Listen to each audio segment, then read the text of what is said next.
Hai, Assalamualaikum warahmatullahi wabarakatuh. Kami dari kelompok 2 akan mempresentasikan mengenai pengelolaan kelas dan laboratorium kelas sebelumnya.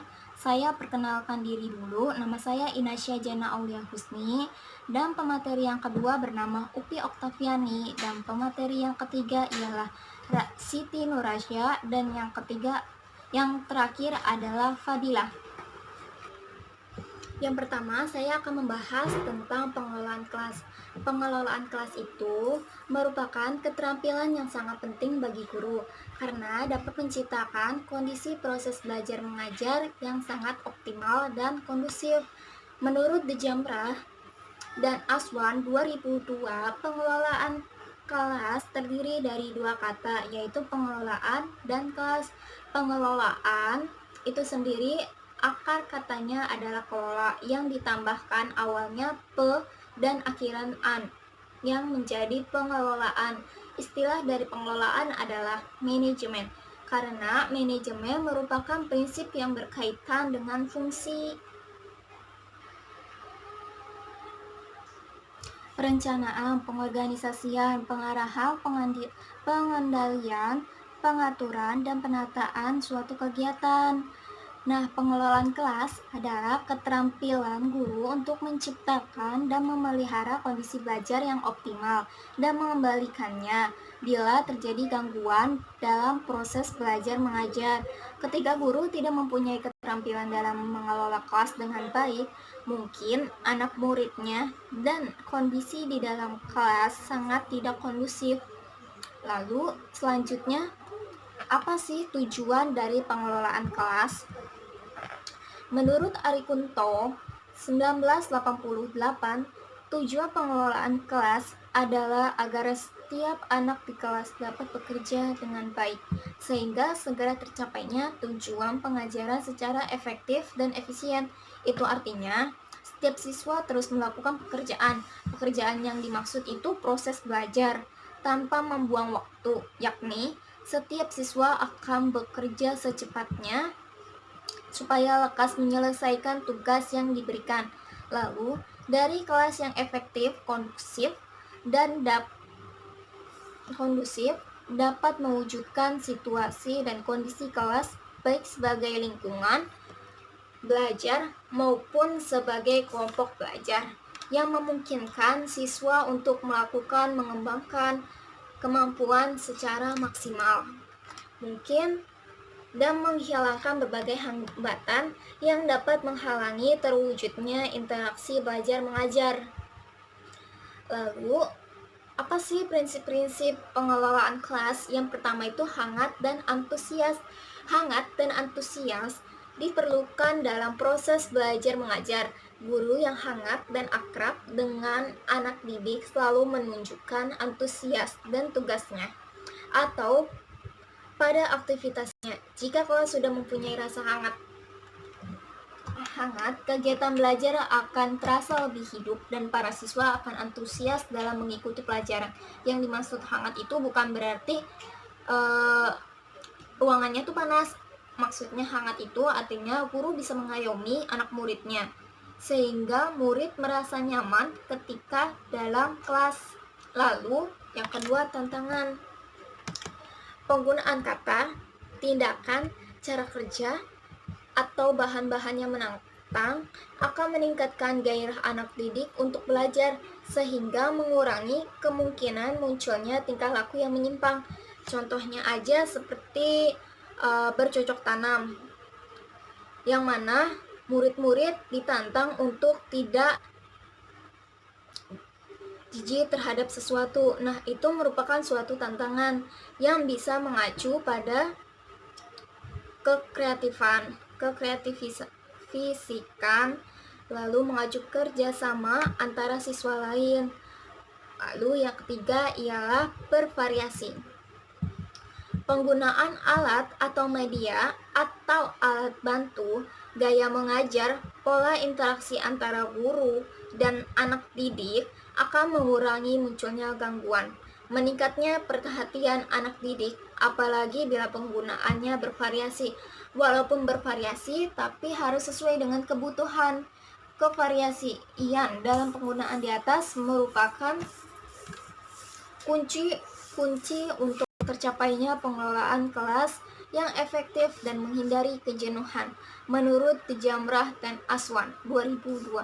Nah, ketika guru dalam proses penyampaian dia menggunakan metode yang itu saja, anak akan merasakan jenuh. Tapi kalau guru menyampaikannya secara bervariasi dan menggunakan media yang bervariasi juga, mungkin anak muridnya akan senang. Lalu keluasan. Nah, keluasan tingkah laku guru untuk mengubah strategi mengajar dan mencegah kemungkinan munculnya gangguan anak didik serta menciptakan iklim belajar mengajar yang efektif. Guru yang luas itu bisa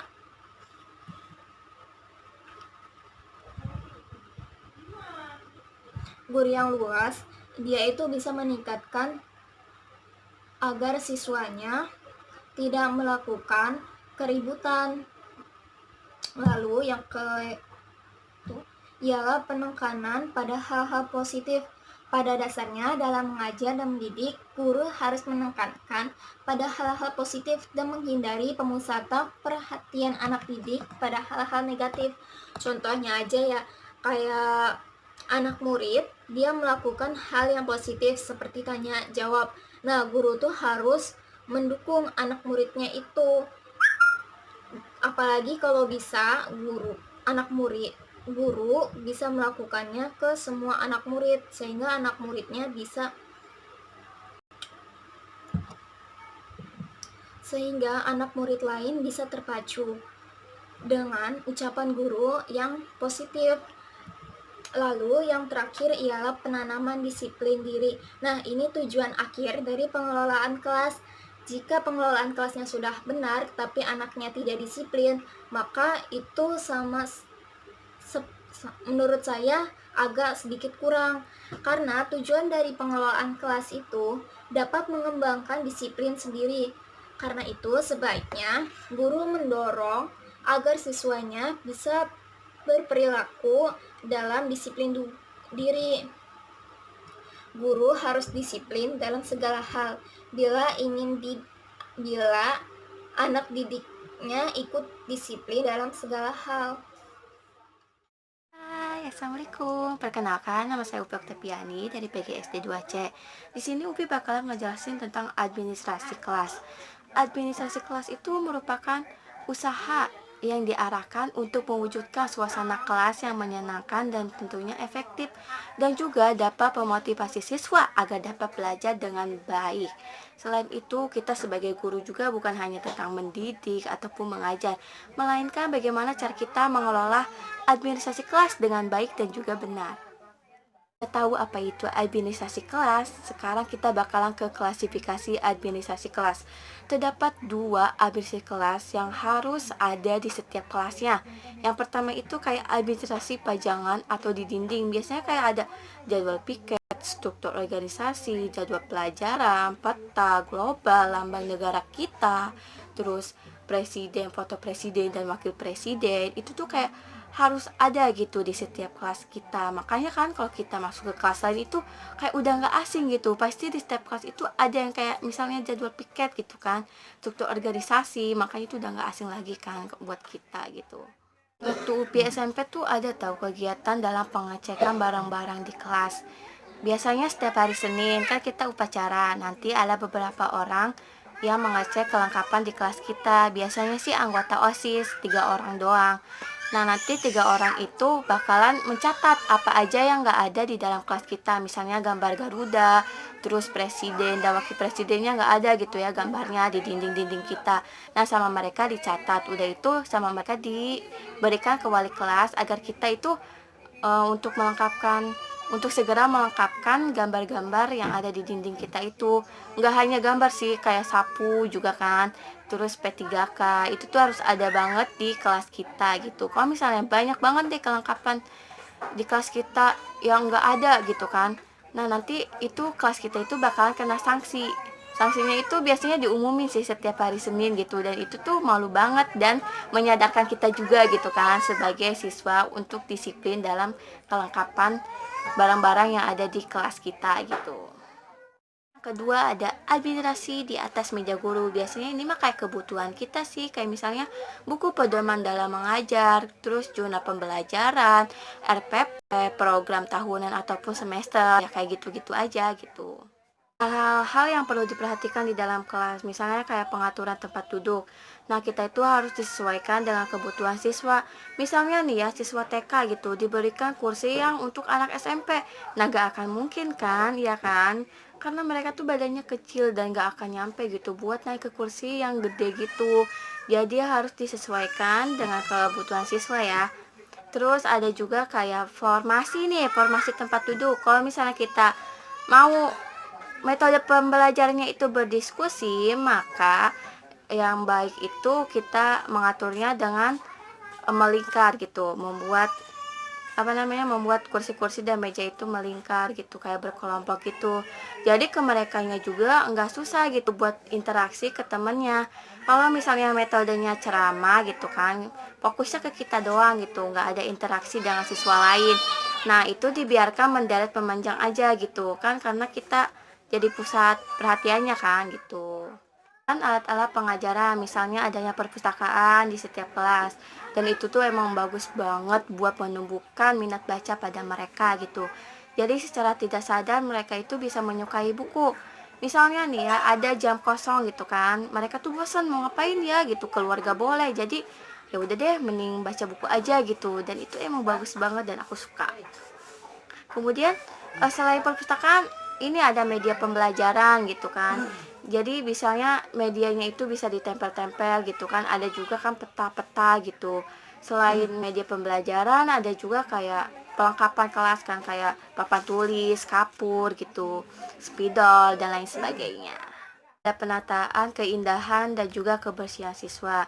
Yang penataan keindahan itu kayak yang tadi, kayak hiasan di dinding gitu, kayak gambar Garuda. Kalau misalnya pengen ada gambar pahlawan juga boleh. Terus kayak lukisan karya anak-anak juga ditempel di dinding juga boleh. Biasanya itu tuh kayak buat mengisi ruang kosong gitu di dinding itu, biar nggak kelihatan kosong-kosong banget, biar lebih menarik aja. Terus ada juga yang dengan kreativitas, misalnya membuat kerajinan tangan kan, dari aqua gelas gitu, mereka membuat bunga terus ditempel di setiap jendela-jendela kayak gitu tuh. Nah, kebersihan siswa itu nggak kalah pentingnya nih, karena kalau misalnya kelasnya kotor itu kegiatannya juga nggak akan nyaman buat belajar kan. Makanya nggak akan aneh kalau misalnya ada jadwal piket gitu setiap harinya yang selalu bergantian. Biasanya guru akan memeriksa terlebih dahulu kebersihan dan ketertiban siswanya. Kalau misalnya kelasnya itu nggak bersih dan nggak tertib gitu, guru itu nggak akan mau memulai pelajarannya. Jadi kita itu kayak diminta untuk membersihkan kelas terlebih dahulu, baru guru itu mau gitu memulai pelajaran. Si tata cahaya, jadi cahaya yang masuk ke dalam kelas itu harus cukup gitu ya. Jangan sampai gak ada cahaya yang masuk, kayak Upi pernah pengalaman itu dapat kelas yang gelap banget gitu, dan setiap pagi, siang maupun sore itu lampunya harus dinyalain terus, dan itu membuat kita gak nyaman gitu dalam belajar. Akhir ada kegiatan administrasi kelas, kayak misalnya mengecek kehadiran siswanya gitu, siapa aja nih yang gak hadir gitu hari ini. Kemudian mengumpulkan tugas-tugas gitu yang telah diberikan oleh guru. Udah itu mencatat data siswa, menyampaikan materi, dan memberikan pekerjaan rumah juga. Oke, materi selanjutnya akan dilanjutkan oleh teman saya.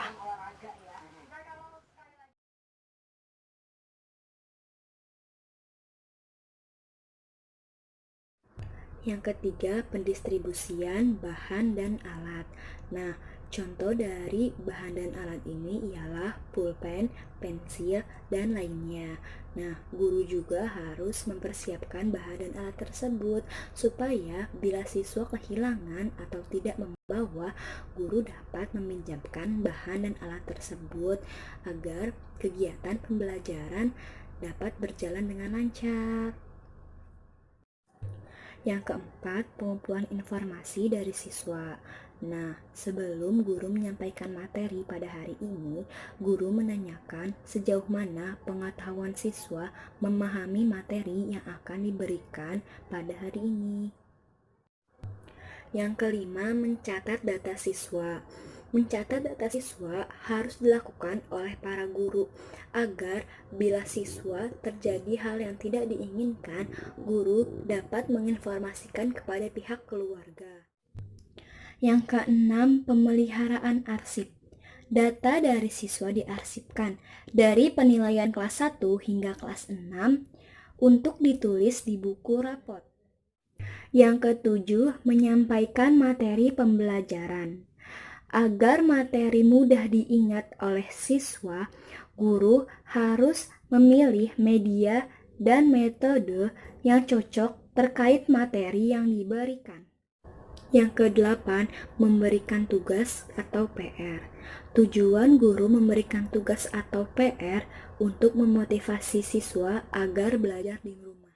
Tetapi guru juga tidak memberikan tugas atau PR yang berlebihan karena akan membuat siswa merasa jenuh.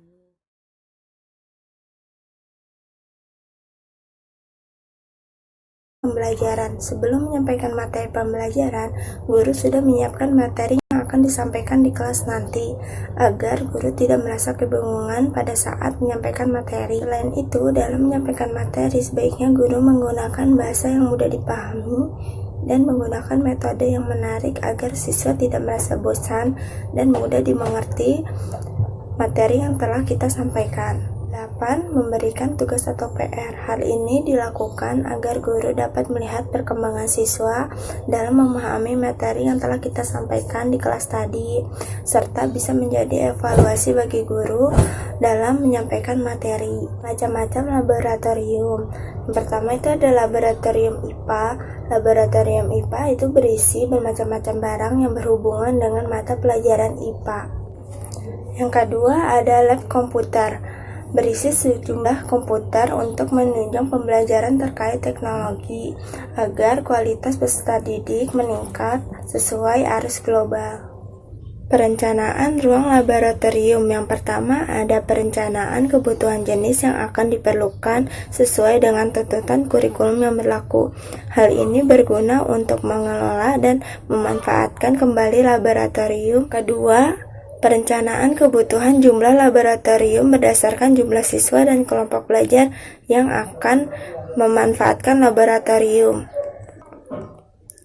Jumlah siswa dan kelompok belajar dalam satu sekolah akan mempengaruhi kebutuhan jumlah laboratorium yang diperlukan.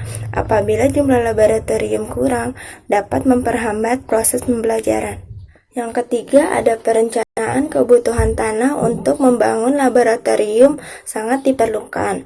Apabila sekolah tidak memiliki tanah yang cukup, maka diupayakan memiliki satu ruangan untuk melakukan proses praktikum. Keempat, ada perencanaan alat kebutuhan laboratorium sesuai dengan jenis dan jumlah siswa. Peralatan laboratorium dibagi menjadi dua kelompok, yaitu kelompok umum dan kelompok khusus. Kelompok umum ialah perangkat alat berdasarkan pemakaiannya, sedangkan kelompok khusus ialah perangkat alat yang berdasarkan keterkaitan antara materi pelajaran dan perlakuan peralatannya.